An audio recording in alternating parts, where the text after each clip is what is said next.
Hello dear students, कैसे हैं आप सब। आप सबका एएससी स्टार्टर में बहुत बहुत स्वागत है। आज मैं आपको जो मूल्यांकन की जो वर्कशीट 2 है, जो 3 अगस्त 2021 की मैथ्स की 10th क्लास की हिंदी मीडियम की वो करवा रहा हूँ। इंग्लिश मीडियम की ऑलरेडी अपलोड कर चुका हूँ, इंग्लिश सब्जेक्ट की भी ऑलरेडी अपलोड कर चुका हूँ। अगर अभी तक आपने नहीं देखी तो आप वो देख सकते हैं चैनल पर जाकर, नहीं तो मैं आपको यहाँ पर जो है आई बटन प्रोवाइड कर दूँगा, जिससे आप उसे क्लिक करेंगे तो प्लेलिस्ट ओपन हो जाएगी, फिर उसमें से आप देख सकते हैं। देखिए, फटाफट पढ़ लेते हैं वर्कशीट को।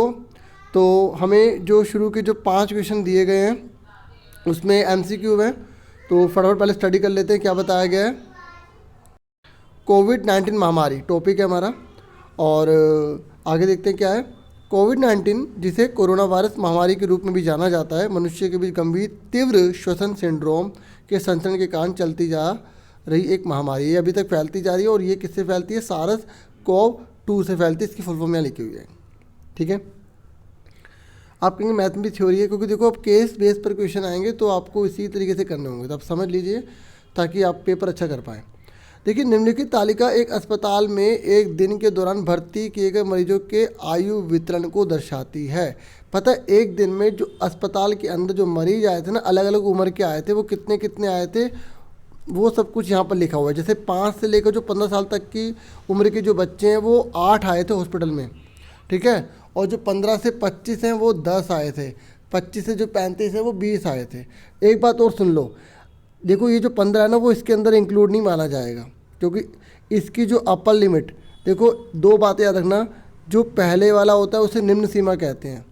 क्या कहते हैं? निम्न सीमा, ठीक है। और जो बाद वाला होता है उसे हम उच्च सीमा कहते हैं, उसे उच्च सीमा कहते हैं, ठीक है। जो पहले वाला होता है उसे निम्न सीमा कहते हैं, जो बाद वाला उसे उच्च सीमा कहते हैं। अब देखो, इसकी जो उच्च सीमा अगले वाले की निम्न सीमा के बराबर है ना, तो जो 15 है ना वो इसमें नहीं माना जाएगा, वो अगले वाले में माना जाएगा। समझ में आ गया? क्योंकि देखो क्वेश्चन जरूरी नहीं ना यही आए, कुछ और भी तो आ सकता है, इसलिए ये भी समझना आपके लिए बहुत ज़्यादा ज़रूरी है, ठीक है। तो 5 से 15, 15 से 25 इस तरीके से है, तो ये जो 25 है वो इसमें माना जाएगा, इसमें नहीं माना जाएगा, ठीक है। अब आगे देखो, पहला क्वेश्चन क्या कह रहा है।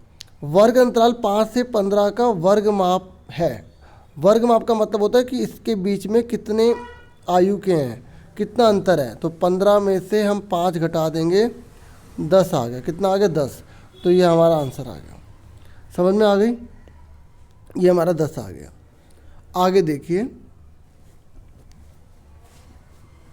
हम इसको ऐसे भी कह सकते हैं वर्ग माप में कि इसमें कौन कौन से आयु वाले इंक्लूड किए जाएंगे। जैसे 5 को भी करेंगे, 6 को भी, 7 को भी, 8 को भी, 9 को भी, 10 को भी, 11 को भी, 12 को भी। कोई बच्चों के माइंड में आ रहा होगा कि 15 को तो लेंगे नहीं, फिर आप कैसे 15 में से 5 घटा रहे हो। देखो मैं आपको बताता हूँ, गिनो इसे 1 2 3 4 5 6 7 8 9 10 आ रहे हैं 10। तो 15 को लिया मैंने? नहीं लिया ना, नहीं तो 11 हो जाते, है ना। समझ में आ गया? ये 10 आ गया। नेक्स्ट क्वेश्चन है, वर्ग अंतराल 25 से 35 का वर्ग चिन्ह है। देखो, वर्ग चिन्ह का मतलब होता है कि आपको जो निम्न सीमा है, निम्न सीमा को हम लोअर लिमिट कहते हैं, एल से डिनोट करते हैं, अपर लिमिट को यू से डिनोट करते हैं। इंग्लिश में भी आपको याद रखना पड़ेगा, क्योंकि इंग्लिश में कई बार आ जाता है, और दोनों को जोड़ के आधा कर देंगे, उससे हम बोलते हैं वर्ग चिन्ह, ठीक है। इसे मिड वैल्यू भी कहते हैं, क्या कहते हैं? मध्य मूल्य भी कहते हैं, ठीक है। इसको एक्स आई से भी डिनोट किया जाता है, ठीक है।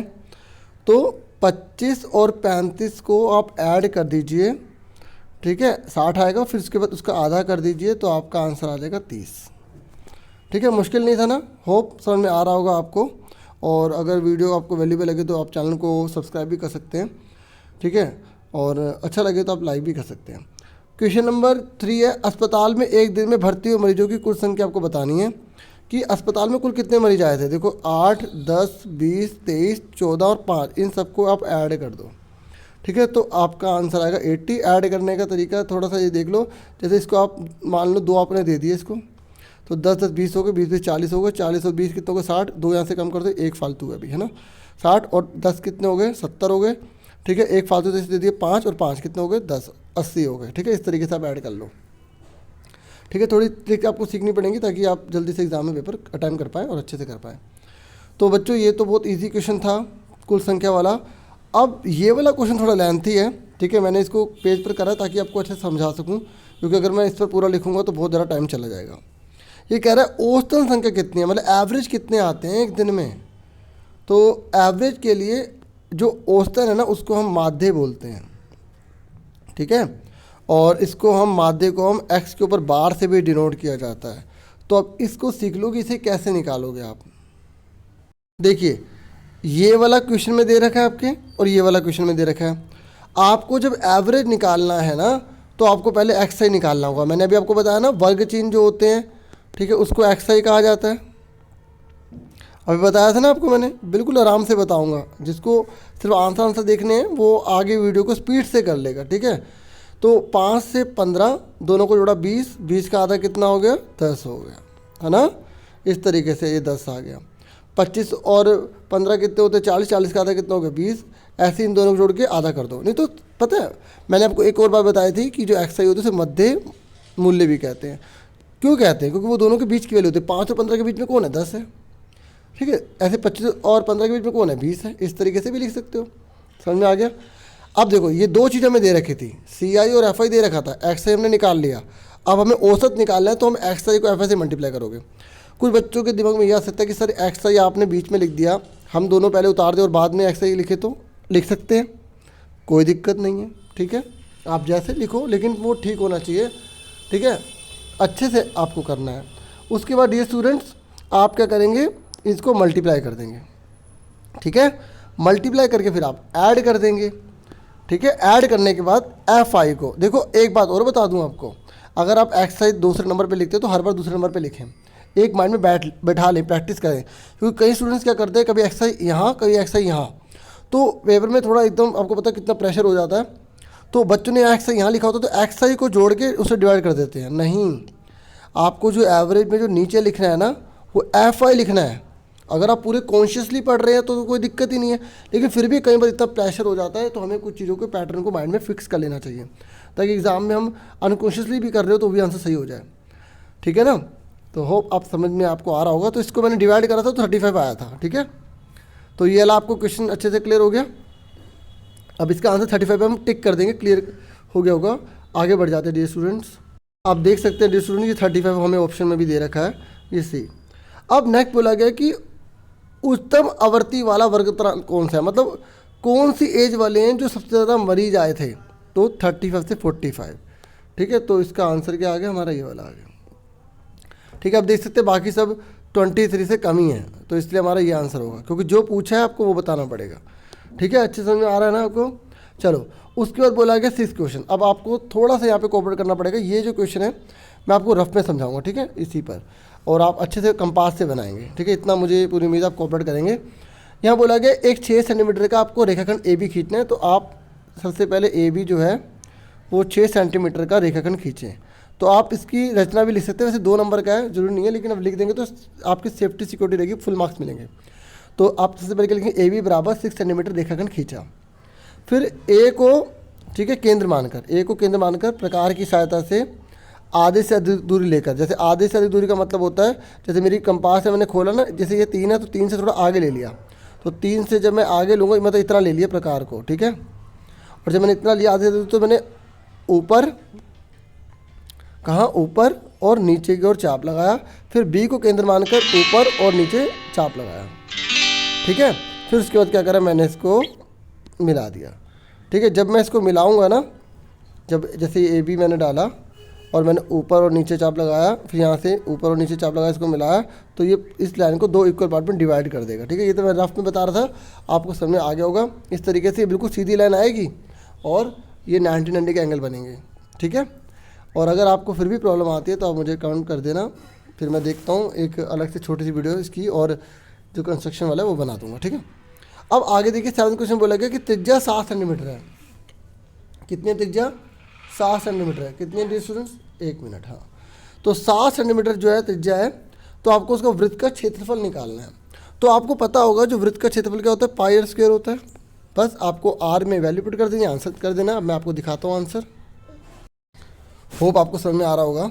देखिए सबसे पहले वृत्त की त्रिज्या लिखी, तो ब्रैकेट में हमने आर लिख दिया, क्योंकि हम त्रिज्या को आर डिनोट करेंगे। वृत्त का क्षेत्रफल क्या होता है, पाई आर स्क्वायर होता है। फिर पाई की जगह 22/7 लिख दिया, आर की जगह 7 और 7 लिख दिया, तो हमने सोल्व करा, आंसर आ गया। देखो मैंने 7 को इससे काटा और 22 7 जा कितना होता है, 22 7 कितना होता है, 154 होता है, आंसर आ गया, ठीक है। अब आ जाइए 8th क्वेश्चन पर। पहले आप एक 8th क्वेश्चन देख लीजिए। 8th क्वेश्चन में बोला गया है कि वृत्त के त्रिज्या खंड का क्षेत्रफल आपको निकालना है। देखो मैं आपको पहले बता दूं त्रिज्या खंड होता क्या है। देखो ये वृत्त है ना, अगर वृत्त में मैंने यहाँ पर ये इस तरीके से मैंने कोण बना दिया, ठीक है, तो मैंने ये कोण बना दिया, तो ये जो क्षेत्र है मतलब त्रिज्या और चाप से मिलकर बनने वाला जो क्षेत्र होता है ना, उसे त्रिज्या खंड कहते हैं। देखो एक बात और एक्स्ट्रा बता रहा हूँ, तो ये त्रिज्या खंड है तो ये भी त्रिज्या खंड है, ये बड़े वाला है। छोटे वाले में लघु लिखो ना लिखो मर्जी है, लेकिन बड़े वाले में अगर पूछता है तो दीर्घ लिखा होता है। तो यहाँ पर हमसे सिर्फ त्रिज्या खंड बोला है तो इसका मतलब वो लघु ही पूछ रहा है। समझ में आ गई? कह रहे त्रिज्या 3.5 है और त्रिज्या खंड का जो कोण है वो 90 डिग्री का, यानी कि हमें बोला गया है एक सर्कल है, यहाँ पे हमें केंद्र दे रखा है और ये हमें 90 डिग्री का दे रखा है, तो कह रहा है इसका पूरा एरिया निकालिए। ठीक है, अब एक बात बताइए, ये पूरे सर्कल का तो कुछ हिस्सा है, इसलिए जितना हिस्सा होगा उतना ही क्षेत्रफल निकल जाएगा। अगर पूरे सर्कल का बोलता तो क्या लगाते, पाई स्क्वायर लगाते, लेकिन हमें सर्कल का कुछ हिस्सा ही बोला गया है, इसलिए हम θ/360 कर देंगे। ठीक है, थीटा मतलब जितना एंगल घिरेगा उतना ही एरिया। ठीक है, अगर मान लो थीटा का ये जगह होता 360 तो पूरा ही सर्कल हो जाता, इसलिए हम जो है फॉर्मूला त्रिज्या खंड का क्या लगाते हैं, θ/360 पाई आर स्क्वायर। अब समझ में आ गई थीटा क्यों लिखा है। थीटा का मतलब होता है कि जितना डिग्री वो ले रहा है उतना ही क्षेत्रफल। अगर 30 लेगा तो 30 निकालेंगे, 10 बोलेगा तो 10, 50 बोलेगा तो 50, 100 बोलेगा तो 100, 250 बोलेगा तो 250। समझ में आ गई फॉर्मूला कैसे बना। अच्छा एक बात और बताता हूँ, अगर 90 डिग्री आता है तो आपको ये भी पता होना चाहिए कि सर्कल के अंदर जो 90 डिग्री होता है वो पूरे सर्कल का 1/4 हिस्सा होता है, चौथा हिस्सा होता है। तो इसलिए हम θ/360 की जगह 1/4 भी लिख सकते हैं। क्यों? क्योंकि थीटा की जगह आप 90 लिखोगे और 360 लिखोगे तो 90 को इससे डिवाइड करोगे तो 1/4 ही तो आएगा। इसलिए याद रखना, कई बार पता है क्या होता है, मैं क्यों बता रहा हूँ, कई बार आप कई जगह फॉर्मूला देखोगे θ/360 पाई आर स्क्वायर जब 90 लिखा होगा। कई टीचर जो है आपको करवाएंगे 1/4 पाई आर स्क्वायर, वो सही करवा रहे हैं, लेकिन आपको कन्फ्यूज होता है, आपको कितने फॉर्मूले, आपको सारे फॉर्मूले पता होने चाहिए, फॉर्मूले बने कैसे हैं। ठीक है, अभी तो ये वीडियो है, इसमें तो मैं इतना नहीं बता पाऊँगा, है ना, और हम चलेंगे धीरे धीरे और आगे बढ़ेंगे और चीज़ें आपको करवाई जाएंगी। तो 8th क्वेश्चन का आंसर देख लो आप फटाफट। 8th क्वेश्चन में जो है आपको वृत्त की जो त्रिज्या है वो दे रखी है 3.5, ठीक है, और थीटा आपको 90 डिग्री दे रखा है। फॉर्मूला मैंने वही वाला लिखा है, लेकिन मैंने समझा दिया था कि आप इसका शॉर्टकट फॉर्मूला भी लिख सकते हो। देखो 90 को से भाग करा, डिवाइड करा तो 4 ही नीचे आ रहा है, 1/4। ठीक है, पाई आर स्क्वायर आप ये वाला फॉर्मूला भी लगा सकते हैं। ठीक है, तो इस तरीके से हमने इसको जब सॉल्व करा तो हमारा ये आंसर आ जाएगा। आप चाहे तो 77 को 8 से डिवाइड करके और भी छोटा आंसर पॉइंट में लिख सकते हैं, मैंने फ्रैक्शन में लिखा, ये आपके ऊपर छोड़ दिया। ठीक है, 8वां क्वेश्चन आपको समझ में आ गया, आप ये कैंसिल काटना अच्छे से कर लेंगे, मुझे पूरी उम्मीद है। ठीक है, अब आगे बढ़ जाते हैं 9th क्वेश्चन पर। अब देखिए 9th क्वेश्चन। 9th में बोला गया है कि आपको जो है ना एक बंद बेलन दे रखा है। बंद का मतलब होता है, ठीक है, यहाँ से भी बंद है और यहाँ से भी बंद है। तो ये बोला है कि उसकी शीट का ना आपको कुल पृष्ठीय क्षेत्रफल निकालना है और उसका आयतन भी आपको निकालना है। देखिए मैं आपको फॉर्मूला बता रहा हूँ इसका कैसे फॉर्मूला बनता है। देखिए ये जो होता है ना, ये इसका फॉर्मूला होता है 2πr/h, और ये सर्कल है, ये क्या होता है, पाई आर स्क्वायर होता है, और ये क्या है, ये भी पाई आर स्क्वायर है। तो बंद है तो इन सबको हम ऐड कर देंगे, और ऐड कर देंगे तो देखो 2πr/h हो गया, और पाई आर स्क्वायर कितने हो गए, 2πr² हो गए। फिर हम इसमें कॉमन ले लेंगे, दोनों में 2 है, दोनों में पाई है, दोनों में r है एक, यहाँ क्या बचा, h बचा, और यहाँ क्या बचा, एक r बचा। तो ये फॉर्मूला बन गया, कुल पृष्ठीय क्षेत्रफल का फॉर्मूला बन गया क्षेत्रफल का। ठीक है, और हमसे आयतन भी पूछा है। आयतन का मतलब ये होता है कि इसके अंदर कितना मटेरियल भर सकता है, फिल हो सकता है। देखो एरिया जो है ना वो हम ये एक तरीके से आप कह सकते हो जैसे कहाँ का कपड़ा लगाओगे, आप यहाँ चिपकाओगे, क्योंकि भरोगे थोड़ी, अगर उसके अंदर कोई सामान आपको डालना है तो फिर आप भरोगे थोड़ी उसे। ठीक है, जो सामान है वही तो डालोगे। तो जैसे आपको पेंट करना है तो आप पेंट ऊपर ही नीचे करोगे, पेंट पूरा भर दोगे उसके अंदर, तो फिर आप उसके अंदर दूसरा सामान कैसे डालोगे। ठीक है, तो वॉल्यूम जो है उसकी कैपेसिटी होती है कि उसमें आयतन बोलते हैं इसे हिंदी में, उसमें कितना सामान आ सकता है, और एरिया का मतलब वो कितनी जगह घेर रहा है। तो इसका हम सरफेस लेते हैं, मतलब इसका क्षेत्र लेते हैं, ये क्षेत्र सिर्फ बाहर से, अंदर से फिल नहीं करते। फिल करने की बात आएगी, मतलब भरने की बात आएगी तो आयतन बोलते हैं। ठीक है, तो फटाफट इसका आंसर देखो आप। सबसे पहले हमने क्या करा, जो बंद बेलन की उसकी त्रिज्या लिख ली, फिर उसकी ऊंचाई लिखी, फिर बंद बिल्डिंग का क्षेत्रफल हमें बोला गया, तो मैंने आपको फॉर्मूला बता दिया कैसे बना, 2 पाई r ब्रैकेट में r+h। फिर इसके बाद आपको इसे पुट कर देना है, ठीक है। जो कटे काट दो, जैसे मैंने पॉइंट हटाया तो नीचे 10 लगा दिया था, तो 7 6 42 होता है, 7 6 42 होता है, इस तरीके से। फिर उसके बाद जो कटे काट दिया ये बचा, फिर उसके बाद हमने इसको डिवाइड करा तो हमारा ये आंसर आ गया। उसके बाद हमसे आयतन पूछा था, तो आयतन का फॉर्मूला πr² होता है। ऐसा क्यों होता है, देखो आयतन के लिए जो नीचे का जो सरफेस होता है ना वो लिया जाता है πr², ठीक है, सर्कल है, और कितनी ऊंचाई है उससे हम मल्टीप्लाई कर देते हैं, तो क्या बन गया πr²h बन गया। क्या बन गया, πr²h। तो होप आपको समझ में आ रहा होगा। इस तरीके से अब हमने क्या करा, इसमें वैल्यू पुट कर दी और ये हमारा आंसर आ जाएगा, ठीक है। देखो 4.2 था तो मैंने पॉइंट हटाया, नीचे 0 लगा दी, इस तरीके 10 10। फिर उसके बाद आप सिंपल कर सकते हो, ऊपर के मल्टीप्लाई नीचे नीचे के मल्टीप्लाई, फिर डिवाइड कर दो, ठीक है। नहीं तो अगर आपको कैंसिल करना आता है तो वेरी गुड। तो 7 6 42, मैंने इसको दोबारा से लिख लिया ताकि काटने में आसानी हो, और अगर यहाँ कोई गलती होती है तो फिर ऊपर से मैच हो जाता है कि हमें कुछ हमने गलत तो नहीं उतार लिया, ठीक है। इस तरीके से हमारा आंसर आ गया, ठीक है। अब नेक्स्ट क्वेश्चन पे बढ़ जाते हैं। अब इसका स्क्रीनशॉट लेना चाहे तो ले सकते हैं। नेक्स्ट क्वेश्चन में बोला गया है कि आपको रूलर और प्रकार की सहायता से 45 डिग्री का कोण बनाना है, ठीक है। तो इसमें भी आप कोऑपरेट करेंगे, मैं इसको आपको रफ में ही समझाऊंगा, ठीक है। तो बाकी मैंने 9th की और भी बहुत सारी वीडियोस बना रखी हैं, और भी छोटी क्लासेस की बना रखी हैं, उसमें एंगल बता रखे, लेकिन मुझे पूरी उम्मीद आपको आता होगा।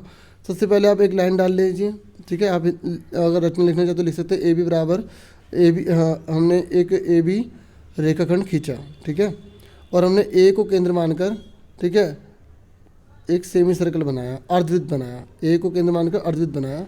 फिर हमने डी से, ठीक है, डी से उसी माप का 60 डिग्री और 120 डिग्री का कोण बनाया, ठीक है।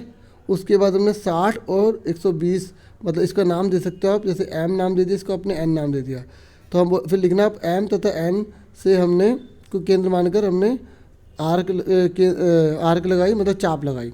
एम और एन को केंद्र मानकर हमने क्या लगाई, चाप लगाई, ठीक है। इस तरीके से हमने जो है 90 डिग्री का कोण बनाया, ये थोड़ा सीधा बनेगा, 90 डिग्री कोण बनाया। फिर उसके बाद हमने इसको नाम आप ओ दे दो, चलो ओ और डी को केंद्र मानकर हमने फिर चाप लगाई, और हमें इस प्रकार 45 डिग्री का एंगल प्राप्त होता है, ठीक है। एक बार मैं आपको दोबारा से समझा देता हूँ। सबसे पहले आपने एक ए बी रेखाखंड खींचना है, फिर इसको केंद्र मानकर आप जो है क्या करेंगे, 60 डिग्री का 120 डिग्री का बनाएंगे। फिर इसके बाद यहाँ पर और यहाँ पर प्रकार रखेंगे, कहाँ रखेंगे, मैं कलर चेंज करता हूँ, इस पर और इस पर रखेंगे, तो ये आप ऐसे ऐसे काटेंगे, तो उसके बाद जो पॉइंट आएगा उसको आप मिला देंगे सीधी लाइन, ठीक है। अच्छा एक बात और, इसको डॉट डॉट डालना, क्या डालना, डॉट डॉट, क्योंकि हमें 90 का तो बनाना नहीं है। फिर उसके बाद यहाँ पर और यहाँ पर हमें प्रकार रखनी है, एक यहाँ रखेंगे, एक यहाँ काटेंगे, तो इस तरीके से जो आएगा वो हमारा आंसर आ जाएगा 45 डिग्री का। तो होप इस क्वेश्चन में और उस क्वेश्चन में जो कंस्ट्रक्शन का उसमें कोऑपरेट करेंगे, और मुझे पूरी उम्मीद आपको समझ में आगे होंगे। और वीडियो को लाइक शेयर सब्सक्राइब जरूर कीजिएगा, इतना तो बनता ही है। आपसे फिर मिलेंगे नेक्स्ट वीडियो में, अपना पूरा ध्यान रखना। Thank you for watching and listening carefully. Take care yourself dear students.